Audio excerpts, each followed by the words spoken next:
Bismillahirrahmanirrahim. Bismillahirrahmanirrahim.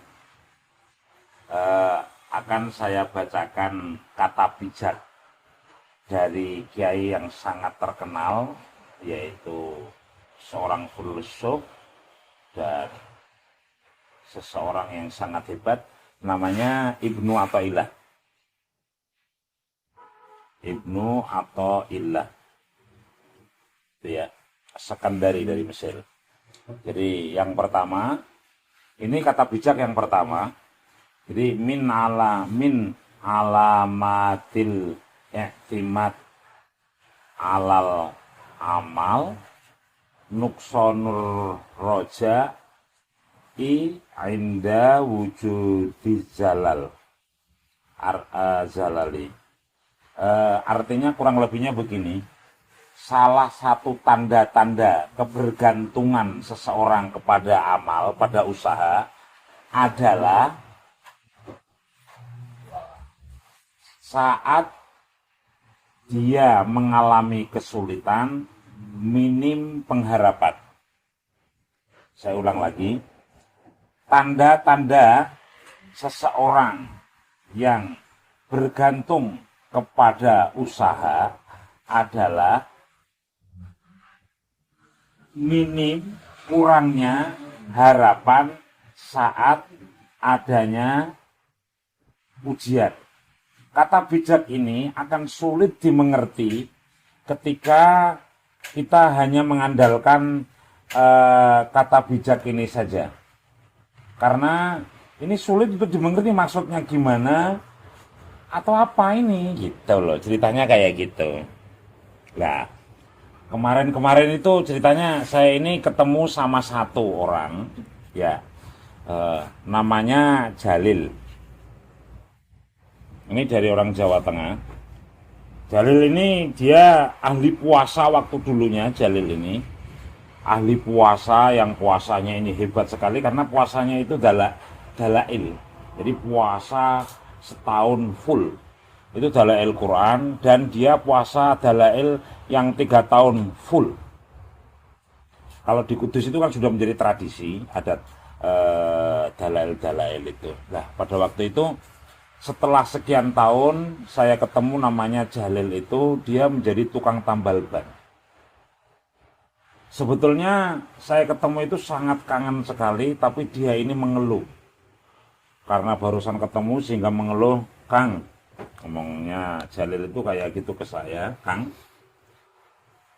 saya dulu itu kan sudah puasa dalail bertahun-tahun, sudah baca waqiah bertahun-tahun." Dia berdecak begitu. Tapi kok dadine tukang tambal ban kayak gini gitu kalau dibahasakan. Kalau di bahasa Indonesia kan kayak gitu. Dan dia ini sukanya bahasa Jawa saja, kayaknya nggak bisa pakai bahasa Indonesia. Wes suwe, poso terus, tapi kok hasilnya jadi tukang tambal ban sepeda. Dia tukang tambal ban sepeda antara Demak dan Kadilangu. Di antara kota Demak dan Kadilangu itu ada tambal ban sepeda. Pada zaman tahun 87 itu memang masih menggunakan sepeda, masih hebat sekali, masih biasa penggunaan sepeda-sepeda itu. Jadi tukang tambal ban di sana memang ya biasa, banyak di jalan-jalan itu. Nah, Jalil ini mengeluh seolah-olah menyesal. Puasa sih sudah, wirid sudah, usaha sudah, ngirimi anak santri saja, anak saya yang di pondok saja masih kesulitan. Dia mengeluh, masa urip kayak gini terus, itu mengeluh dan mengeluh. Selama sehari itu saya mendengarkan keluhannya. Puasa sudah, jadi tambal ban sudah secara dohir. Tapi kok kayak gini. Ini kisah pertama. Jalilin mengeluh. Ada kisah yang nomor 2. Boleh. Ada kisah yang nomor 2. Terima kasih Bos Eko. Ada kisah yang nomor 2, seorang petani gitu ya. Namanya Mbah Sariman. Mbah Sariman itu ahli petani. Sariman bahasa ditulis Arab nggak bisa, namanya Mbah Sariman. Seorang petani tua, Mbah Sariman petani tua. Pada suatu saat sawahnya ini di tengah-tengahnya itu habis kena tikus. Mbah Sariman ini mengeluh, Kak ceritanya ya, mengeluh usaha sudah, pakai obat segala sudah, pakai obat tikus sudah, sampai ke dukun nyari jimat anti tikus sudah, tapi kenyataannya masih tetap dimakan tikus. Ini maksudnya gimana? Gitu. Jadi pertanyaan ini gambaran kekecewaan seseorang. Mbah Sariman sama Pak Jalil dulu itu hampir sama kasusnya sebetulnya, yaitu mengeluh kurangnya, mengeluh tidak sesuai dengan apa yang diimpikan usahanya itu. Sehingga dia ini hampir menyerah menghadapi masalah ini. Ya. Dari kisah 2 ini, kita bisa mengambil kesimpulan bahwa ketika kita mengandalkan puasa, tambal ban sama Kang Jalil tadi, atau usaha obat-obatan, sama jimat, supaya dia terlepas dari tikus, ternyata ini hampir putus asa ketika mengalami kegagalan itu. Saya ulang lagi, Nang, ini. Antara Kang Jalil dengan Pak Mbah Sariman tadi, ini kasusnya hampir sama. Dia mengeluh, hampir saja harapannya ini tidak ada, mengeluh dan mengeluh karena dia ini kecewa terhadap hasil yang telah dia usahakan. Ditanya gitu, maka muncul min alamatil i'timad alal amal nuksonur roja inda wujudi zalal. Oke. Ungkapan 2 ini sebetulnya paradok antara syariat ini.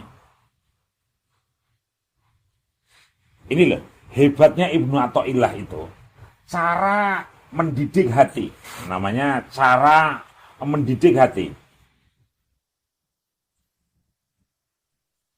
Cara mendidik hati Ibnu Athaillah. Seni mengkritik. Mengkritik rasa namanya. Metode meluluh melenturkan metode melenturkan, bending namanya kalau besi, melenturkan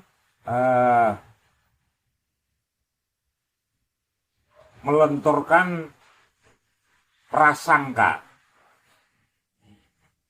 Jadi kata bijak hikam yang pertama ini dari Ibnu Athaillah, dari kisah tadi, ini kita bisa ambil kesimpulan betapa halusnya cara mendidik hati.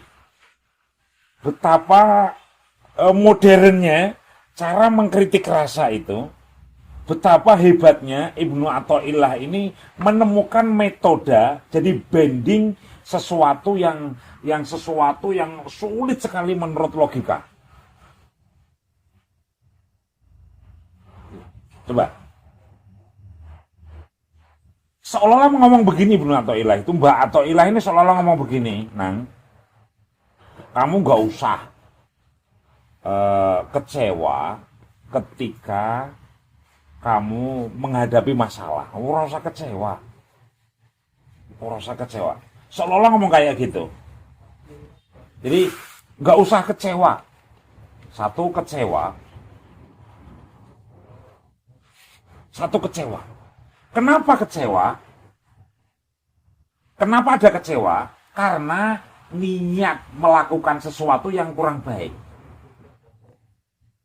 Kenapa kita merasa kecewa terhadap kegagalan yang tanda kutip loh, sebetulnya nggak ada hidup gagal, itu nggak ada. Nah, jangan sekali-kali kecewa ketika kamu menghadapi masalah. Nah, bagaimana supaya kita ini tidak kecewa? Luruskan niatmu setiap beraktivitas. Caranya gitu. Umpamanya, kayak Pak Jalil dulu puasa sampai bertahun-tahun ini, jangan sekali-kali kamu niat ini pengen nyari popularitas, pengen nyari kekayaan, pengen nyari kehebatan. Kamu akan kecewa nantinya. Jadi, alhasil bahwa kata bijak yang pertama ini, kita diajari oleh Ibnu Athaillah untuk meluruskan niat satu-satunya karena Allah. Niat karena Allah. Bos, kalau niat karena Allah, puasa mau 10 tahun nanti hasilnya seperti apa, nggak pasti menyenangkan hatinya. Karena niat yang baik itu berarti menyiapkan segala sesuatu yang akan terjadi menjadi baik. Karena khusnudzon terus sih. Begitu juga Mbak Sariman, ketika menanam padi kok dimakan tikus, yo nggak bakal kecewa. Nah, makan tikus ya tahun depan nanam lagi. Kalau dimakan tikus tahun depan nanam lagi. Karena ketika kita usaha terus dihinggapi, disertai dengan rasa kecewa itu tadi, bahaya. Nah, caranya bagaimana? Munculkan harapan-harapan baik setiap menghadapi berbagai hal. Itu caranya. Jadi kesimpulannya niat yang baik. Ya, niat baik ini satu, hasilnya menyenangkan.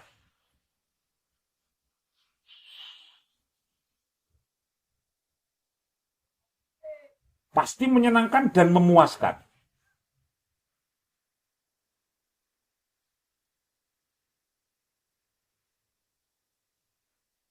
Niat yang baik akan istiqomah nantinya.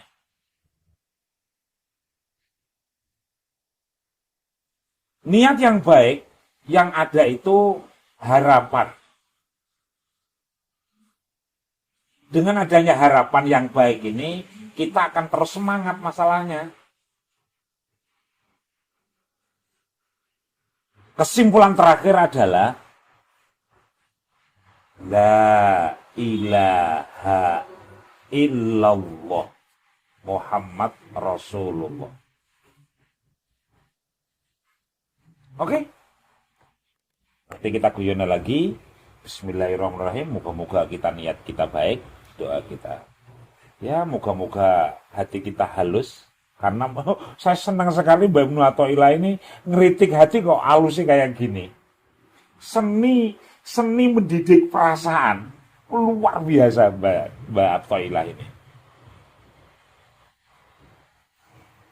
Oke, moga-moga kita selalu bisa berpegangan pada la ilaha illallah Muhammad Rasulullah. Kalau kita nggak paham ya kata ini akan menjadi paradok. Jari ini wong kokon usaha. Tapi kita nggak boleh mengandalkan usaha seolah-olah paradok, tapi tidak itu sebetulnya. Ya begini inilah cara memahami kata bijak atau hikam dari Mbak Ibnu Athaillah ini. Sebetulnya mudah sekali pemahamannya ketika kita menggunakan rasa, kita menggunakan perasaan, kita menggunakan hati, dan kita berprasangka baik terhadap keadaan sesuatu itu.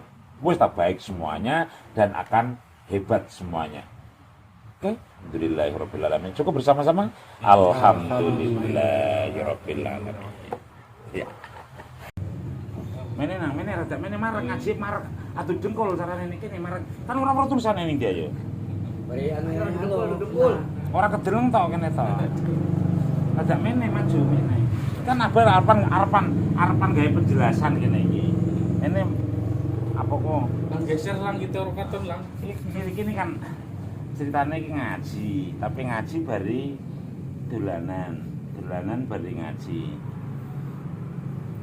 Ngaji ini ngaji hikam. ngaji iki kamu kok ora oleh serius. Karena kiai-kiai mana sih serius? Iki udah kiai sing diajeni udah santri. Nanti kelihatan semuanya mukanya pada pingsan, makanya wajahnya ini nggak boleh kelihatan.